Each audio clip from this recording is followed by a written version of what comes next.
Au début des années 80, 21 rue de l'Odéon à Paris, dans 3 chambres de bonne mansardées réunies en appartement, vit un sage. La légende prétend qu'insomniaque, il travaille la nuit et ne voit jamais personne.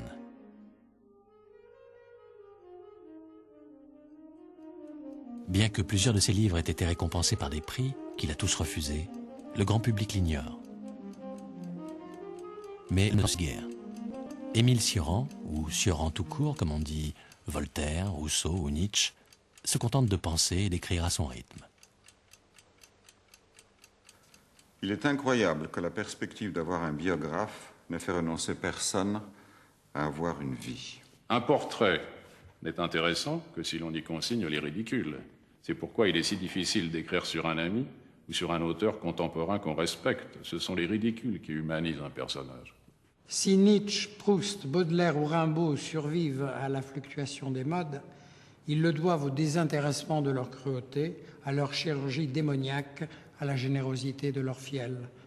Ce qui fait durer une œuvre, ce qui l'empêche de dater, c'est sa férocité.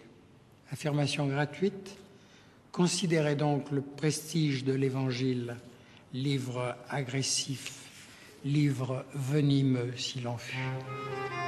En 1986, un petit livre de portraits, Les exercices d'admiration, le fait enfin connaître. Cioran devient une référence, le moraliste de notre fin de siècle. Mais de ce moraliste, on ne sait presque rien. Si ce n'est qu'il est roumain d'origine, qu'il a abandonné sa langue pour le français, jusqu'à devenir l'un de nos plus grands prosateurs, et que, contrairement à sa légende, il connaît beaucoup de monde.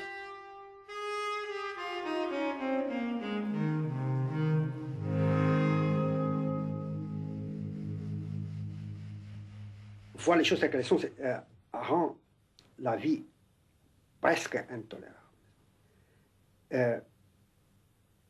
Moi, parce que je crois avoir vu, disons en partie, les choses telles qu'elles sont, je n'ai pas pu agir. J'ai toujours resté en marge des actes. Alors, est-ce qu'il est souhaitable pour les hommes de voir les choses telles qu'elles sont? Je ne sais pas. Je crois que les gens en sont généralement incapables. Alors, il est vrai que seul le monstre peut voir les choses telles qu'elles sont, puisque le monstre, il est sorti de l'humanité.